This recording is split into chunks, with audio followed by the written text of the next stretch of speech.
हम देखते हैं हमारा आज का फर्स्ट क्वेश्चन जिसका नाम है हैमिंग। इस प्रॉब्लम में हमें क्या गिवन है? It is Raful's birthday and his friend gave him n strings of length m, but he is not happy because he wants only one beautiful string.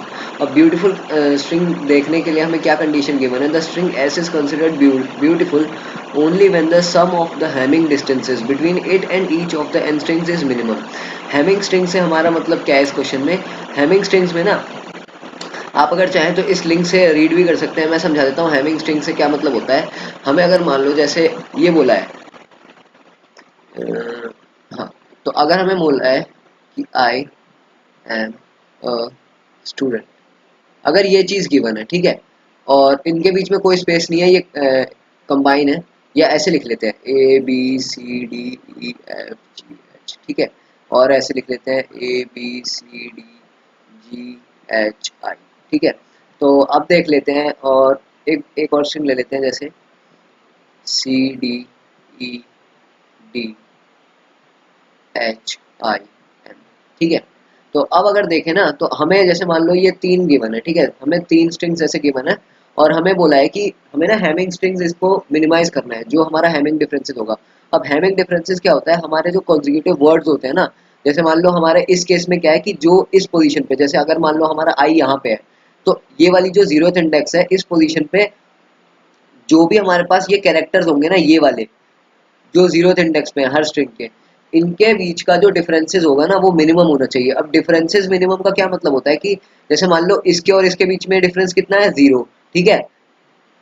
दूसरे से समझा देते हैं, हाँ, इसके और इसके बीच में डिफरेंस, तो इन दोनों के बीच में डिफरेंस कितना है? 0।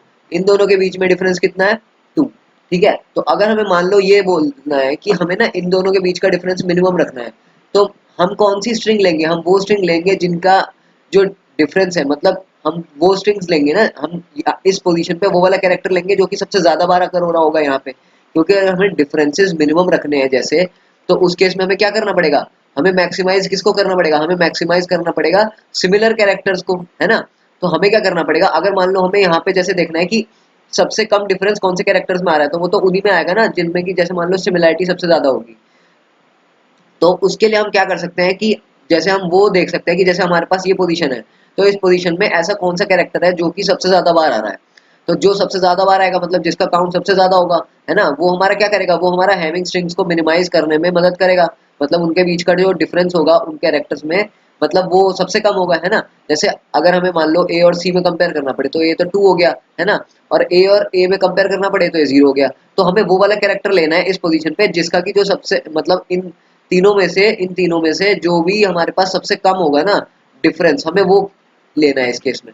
तो और दूसरा इसमें जैसे अगर मान लो हमारे पास नेक्स्ट केस देखते हैं, अगर हमारे पास यहाँ आई होता, ठीक है, तो इस केस में भी वही देखेंगे कि हमारे पास जो सबसे ज्यादा बार अकर हो रहा है, जिसका काउंट सबसे ज्यादा है, वो हमारे पास क्या होगा? वो हमारे पास नेक्स्ट पोजीशन में आएगा। जैसे नेक्स्ट पोजीशन में अब ए के बाद बी आ गया, फिर अगर हम इस पोजीशन में देखें तो यहाँ पे भी सी आ गया, ठीक है। अब अगर हम यहाँ पे देखें तो यहाँ पे डी 3 बार है, तो हम यहाँ पे भी डी ले सकते हैं जो कि सबसे ज्यादा बार कर हो रहा है। लेकिन अगर हम यहाँ देखें ई जी और एच, ठीक है, तो उस केस में उसने क्या बोला था? क्वेश्चन में एक बार ध्यान से देखते हैं कि अगर हमारे पास ना जो हमारे पास काउंट है, यानी कि जो अकरेंसेज है, अगर वो सेम है, जैसे यहाँ पे लिखा हुआ है कि if there exist several such strings, यहाँ पे लिखा हुआ है if there exist several such strings, मतलब कि अगर हमारे पास जो काउंट है ना, मतलब उस कैरेक्टर का उस पोजीशन पे वो उनका काउंट सेम है, ठीक है, तो उस केस में क्या होगा कि हमें ना वो वाला कैरेक्टर चूज करना है जिसका कि जो ऑर्डर होगा वो लेक्सोग्राफिकली स्मॉलेस्ट वन होगा, ठीक है। लेक्सोग्राफिकली स्मॉलेस्ट वन मतलब ये होता है कि जैसे ए से अगर हम जेड में जाएं तो ये क्या होगा? ये सबसे स्मॉलेस्ट होगा लेक्सोग्राफिकल में, ठीक है, क्योंकि इसका एस का वैल्यू जो है 97 होता है और इसका ज्यादा होता है, तो जिसका एस का वैल्यू कम होगा वो लेक्सोग्राफिकली स्मॉलर होगा, ठीक है। तो इसके हिसाब से अगर हम देखें तो इस पोजीशन में हमारे पास ई है, जी है और एच है, तो लेक्सोग्राफिकली स्मॉलेस्ट कौन सा होगा हमारे पास? वो तो ई होगा ना। तो इस केस में नेक्स्ट पोजीशन पे ई आ जाएगा। ऐसे ही हम इस पोजीशन में देखेंगे एफ, एच और आई, इसमें भी सारे के सारे डिफरेंट है, तो हमें इसमें भी लेक्सोग्राफिकली स्मॉलेस्ट लेना पड़ेगा। फिर ऐसे ही नेक्स्ट पोजीशन पे करना पड़ेगा, है ना। तो ये हमारे पास क्या हो गया? हैमिंग वर्ड्स को देखने के लिए कंडीशन हो गई, ठीक है। तो अब हैमिंग वर्ड्स को हम समझ चुके हैं, तो देखते हैं एक बार क्वेश्चन में हमारे पास जो इनपुट गिवन है ना, उसमें क्या सबसे पहले दे रखा है? हमें दे रखा है कि सबसे जो फर्स्ट लाइन होगी उसमें तो 2 इंटीजर्स होंगे एन और एम। जो एन होगा वो तो नंबर ऑफ स्ट्रिंग्स है, और जो एम होगा ना वो लेंथ ऑफ द स्ट्रिंग है बेसिकली, मतलब जो एम है वो क्या है? उनकी लेंथ है, ठीक है, हर एक स्ट्रिंग की। और जो नेक्स्ट एन लाइंस होंगी वो क्या होंगी? वो सारे के सारे हमारे पास स्ट्रिंग गिवन होंगे जिसमें से हमें वो वाली स्ट्रिंग बनानी है जो कि हमारे पास सारी स्ट्रिंग्स में है, out of the all strings that is the lexicographically smallest, या फिर जो हम इस केस में कह सकते हैं जो कि ब्यूटीफुल स्ट्रिंग होती है, ठीक है। जैसे अगर हम इस केस में देखें, ये 4 क्या है, ये 4 हमारे पास मतलब नंबर ऑफ वो दे रखे हैं स्ट्रिंग्स, और ये 1 क्या है, लेंथ ऑफ द स्ट्रिंग दे रखी है, हर एक की लेंथ। तो इसमें ए बी सी डी में से देखें तो हमारे पास सारे के सारे जो कैरेक्टर्स हैं वो क्या है, डिफरेंट है। तो इस केस में हमारे पास सबका काउंट क्या होगा, 1 होगा, है ना। तो 1 अगर काउंट है यानी कि सबका अगर अक्रेंसेस सेम है, तो हमें वो वाला कैरेक्टर लेना है जो कि लेक्सोग्राफिकली स्मॉलेस्ट होगा। तो इस केस में हमारे पास ए लेक्सोग्राफिकली स्मॉलेस्ट है, इसलिए हमारे पास ए जो है वो आंसर हो गया, ठीक है। अब हमें इस केस में तो कैरेक्टर्स दे रखे हैं, लेकिन हमारे पास जो इनपुट आएगी वो स्ट्रिंग की फॉर्मेट में आएगी, ठीक है। तो हमें यही जो चीज मैंने अभी करी है ना, इस पोजीशन के लिए, यही हमें क्या करना है, ये हमें हर एक कैरेक्टर मतलब हर एक पोजीशन के लिए करना है, हर एक नेक्स्ट कैरेक्टर के लिए करना है, ठीक है। और उसको उस स्ट्रिंग को जो भी कैरेक्टर ऐड होते जाएगा उस स्ट्रिंग में, उसको हमें लास्ट में यहाँ पे स्ट्रिंग को आउटपुट करना है, ठीक है। तो देखते हैं इस क्वेश्चन को अप्रोच कैसे कर सकते हैं। तो अप्रोच करने के लिए ना क्या सबसे पहले देखना पड़ेगा, अगर मान लो जैसे हमारे पास ये गिवन है ए बी सी डी, मान लो ऐसे करके हमारे पास पूरी की पूरी स्ट्रिंग गिवन है, ठीक है। और ये हमारे पास जो है ना, ये एक है, मतलब ये जो है ये फर्स्ट है, ऐसी सेकंड है, ऐसी थर्ड है, ऐसे ऐसे करके ना एन टाइम्स जो है वो हमारे पास स्ट्रिंग गिवन है, ठीक है। और हर एक स्ट्रिंग पे जो है हर एक पोजीशन पे ऐसे कैरेक्टर्स गिवन है, ठीक है। तो अब हर एक पोजीशन पे ऐसे कैरेक्टर्स जो गिवन है ना, हमें क्या करना होगा, हमें वही देखेंगे हम सबसे पहले। अगर हमारी मान लो आई पोजीशन पे ये है, तो हम ये देखेंगे कि हमारे पास जो फर्स्ट कैरेक्टर है ना वो कितनी बार आ रहा है। ऐसे ही हम करके नेक्स्ट कैरेक्टर देखेंगे कि वो अभी तक कितनी बार आ चुका है। तो हाँ, ऐसे ही करके ना इस पोजीशन पे, ये वाली जो आई वाली पोजीशन है, इस पे देख लेंगे कि जितने भी कैरेक्टर्स है ना, हम उनका काउंट स्टोर कर लेंगे कि ए कितनी बार आया है, बी कितनी बार आया है, सी कितनी बार आया है, ऐसे करके जेड तक सारे काउंट स्टोर कर लेंगे, ठीक है। और फिर क्या करेंगे, हम केवल ये इसी केस में करेंगे कि हर एक इंडेक्स के केस में करेंगे, ठीक है। हम पहले 0th पोजीशन पे गए, हमने देखा कि हर एक कैरेक्टर जो है वो कितनी बार आया है, ठीक है। अब जैसे मान लो हमारे पास जो ए है वो 2 टाइम्स आया है, बी 3 टाइम्स आया है, ये सी 1 टाइम्स आया है, और बाकी सारे के सारे 0 है, ठीक है, ये मान लेते हैं। तो अब अगर हमारे पास ये चीज गिवन है ना, तो हम ये देखते हैं कि हमारे पास हमने क्या कर लिया, इसमें सारी की सारी एन टाइम्स तक हमने क्या कर लिया, सारे के सारे जो काउंट है उनको स्टोर कर लिया। अब जैसे हमारे पास ये वाली जो काउंट वाली इटरेशन है खत्म होगी ना, तो अब हमारे पास जैसे मान लो हमने इसे स्टोर कर लिया, स्टोर करने के लिए हमें दोनों चीजें स्टोर करनी होगी, जो कैरेक्टर है उसको भी और जो उसका काउंट है उसको भी। तो हमने क्या कर लिया, इस केस में हम कुछ भी ले सकते हैं। हमने मान लो इस केस में जैसे वेक्टर का पेयर ले लिया, ठीक है, एक तो वेक्टर पेयर ले लिया, या अगर हमें इसको दूसरे तरीके से सॉल्व करना है तो हम इसमें मैपिंग भी कर सकते हैं। हमने मैप में ले लिया, ए को 2 से मैप कर दिया, बी को 3 से मैप कर दिया, वरना अगर हम क्या करते हैं, हमें वेक्टर यूज करना है तो हम वेक्टर को भी पेयर बना के फॉर्म में यूज कर सकते हैं, ठीक है। तो अब अगर हम वेक्टर यूज कर रहे हैं तो देखते हैं कि हमारे पास अब क्या आ गया, हमारे पास हर एक कैरेक्टर का काउंट हो गया। तो अब मैं क्या करूंगा, मैं सॉर्टिंग करूंगा इसमें, ठीक है। अब मैं इसी इंडेक्स के लिए सारे कैरेक्टर जितने का भी काउंट मिला है ना उनको सॉर्ट करूंगा। किस मैनर में, कि सबसे पहले तो मैं इस मैनर में अरेंज करूंगा कि जिनका काउंट ज्यादा है, यानी कि जैसे मान लो मेरे पास जो काउंट है, सबसे पहले तो मैं वो कंपेयर करूंगा जिसका काउंट ऑफ 1 अगर मान लो काउंट ऑफ 2 से ज्यादा है ना।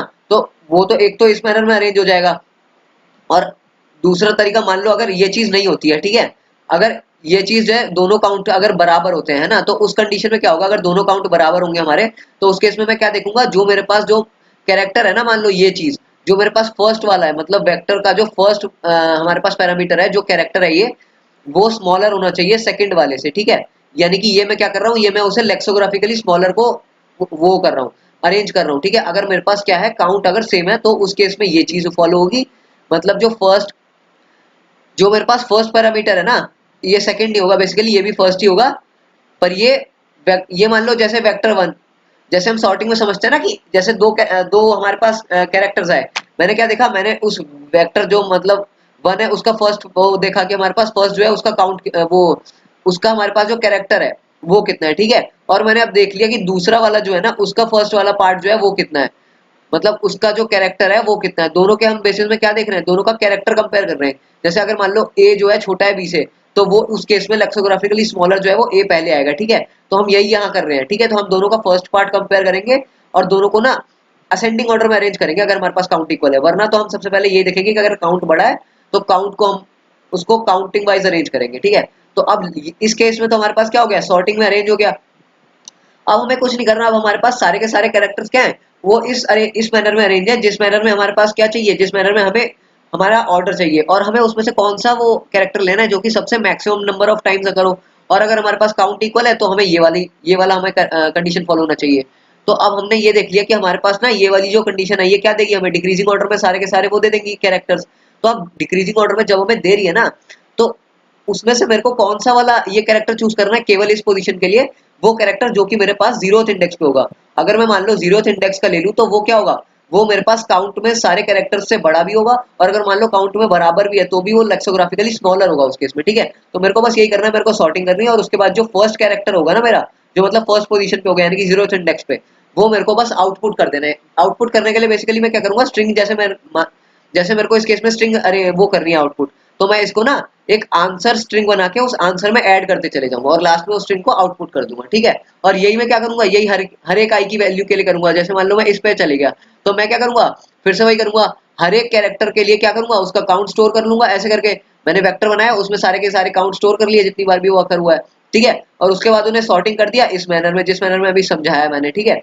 और उसके बाद क्या करूंगा, बस मैं जो उसका फर्स्ट पोजीशन पे जो वो होगी ना वैल्यू, वही मेरा जो है उस कैरेक्टर में क्या होगा, वो मेरे पास सबसे मैक्सिमम नंबर ऑफ टाइम्स अकर हो रहा होगा, ठीक है। तो वो मैं उसे अपनी आंसर वाली स्ट्रिंग में ऐड कर दूंगा, ठीक है। तो यही मैं करते जाऊंगा जब तक मेरी जो ये स्ट्रिंग है ये खत्म नहीं हो जाती, ठीक है। तो एक बार ये समझ लेते हैं इसके जो कंस्ट्रेंट्स हैं वो देख लेते हैं कैसे हैं। तो इसके जो कंस्ट्रेंट्स हैं ना वो 10⁻5 है। तो अगर हम इसमें मान लो ये वाली जो अप्रोच लगा रहे हैं ना, ये भी लगाएं तो ये भी ट्रू हो जाएगी। क्यों? क्योंकि हमें यहाँ गिवन है कि हमारे पास जो मतलब हमारे पास जो ऑर्डर है वो क्या है, एक तो n है और m है ना। और हम इसमें देखते हैं कि अगर हम हमारे इसमें देखें तो हम सबसे पहले क्या कर रहे हैं, हम ये वाले जो ये हमारे पास स्ट्रिंग्स हैं, ये n गिवन है और इसकी लेंथ कितनी है, ये m है, ठीक है। तो हम क्या कर रहे हैं, हर एक इंडेक्स पे जाके n नंबर ऑफ टाइम्स जो है वो उसको काउंट कर रहे हैं। तो हम क्या करेंगे, हर एक पोजीशन पे अगर n नंबर ऑफ टाइम्स जा रहे हैं तो इसकी हमारे पास कॉम्प्लेक्सिटी कितनी हो जाएगी, n इंटू में m हो जाएगी, है ना। तो अगर मैं इसकी कॉम्प्लेक्सिटी देखूं तो वो मेरी कंस्ट्रेंट्स के अंदर आ रही है, तो इसलिए ये जो है ना मेरा, ये मेरे पास हमारा आंसर कंस्ट्रेंट्स के अंदर है। तो ये मेरा जो टेस्ट केसेस है वो आराम से इसे एक्सेप्ट कर लेगा, ठीक है। तो अब देखते हैं इसको कोड कैसे कर सकते हैं हम। तो कोड करने के लिए क्या तरीका है, सबसे पहले तो हम ये देखते हैं कि हमारे पास जो इनपुट है ना वो किस पैनल में गिवन है। तो सबसे पहले तो हमारे पास n गिवन है जो कि मेरी क्या है, नंबर ऑफ स्ट्रिंग्स, और उसके बाद m है, m क्या है, साइज ऑफ द स्ट्रिंग, ठीक है। तो अब मैंने ये इनपुट ले लिया, फिर मैं वही करूंगा, मैंने वेक्टर लिया और जिसमें कि मैं अपने सारे के सारे जो स्ट्रिंग्स है ना उनको इनपुट ले लूंगा। ये वाला 31 लाइन वाला लूप क्या कर रहा है, मेरे सारे के सारे जो वो है मेरे पास स्ट्रिंग्स उनको इनपुट ले रहा है, ठीक है। फिर मैं एक लूप लगाऊंगा जिसमें कि मैं क्या कर रहा हूँ, ये वाले लूप में ना m जो मेरा ये m वाला लूप है, इसमें मैं क्या कर रहा हूँ, हर एक इंडेक्स पे जा रहा हूँ और मैं हर एक इंडेक्स पे ना ये जो मेरा वेक्टर पेयर है इसको जो मेरे वेक्टर पेयर में वैल्यूज होगी, सबसे पहले तो यहाँ फर्स्ट पैरामीटर इंटीजर होगा जो उसका काउंट होगा हर एक कैरेक्टर का, और ये वो कैरेक्टर होगा, ठीक है। तो अब मैं क्या कर रहा हूँ, हर एक कैरेक्टर पे ना सबसे पहले तो मैं क्या कर रहा हूँ, इस वाले जो मैंने वेक्टर बनाया वेक्टर पेयर उसको 0 से साइन कर रहा हूँ, क्योंकि मेरे को हर एक इंडेक्स पे मेरे जो काउंट है वो शुरू से स्टार्ट करना है ना हर एक इंडेक्स के लिए। तो मैं क्या करूंगा, सारे के सारे मेरे पास जितने भी काउंट है ना उन सबको 0 पहले साइन करूंगा हर एक कैरेक्टर के लिए, ठीक है। तो मैंने ये क्या किया, वेक्टर पुश में मतलब फर्स्ट कैरेक्टर काउंट जो है 0 कर दिया, और ये सेकंड कैरेक्टर के लिए मतलब वो मैं हर एक कैरेक्टर के लिए जो है उसको बेसिकली मैं कैरेक्टर इनपुट कर रहा हूँ, ठीक है, सेकंड पैरामीटर में कि जीरो, जब जे की वैल्यू 0 होगी तो वो ए कैरेक्टर होगा, जब जे की वैल्यू 1 होगी तो वो बी कैरेक्टर होगा, ऐसे करके, ठीक है।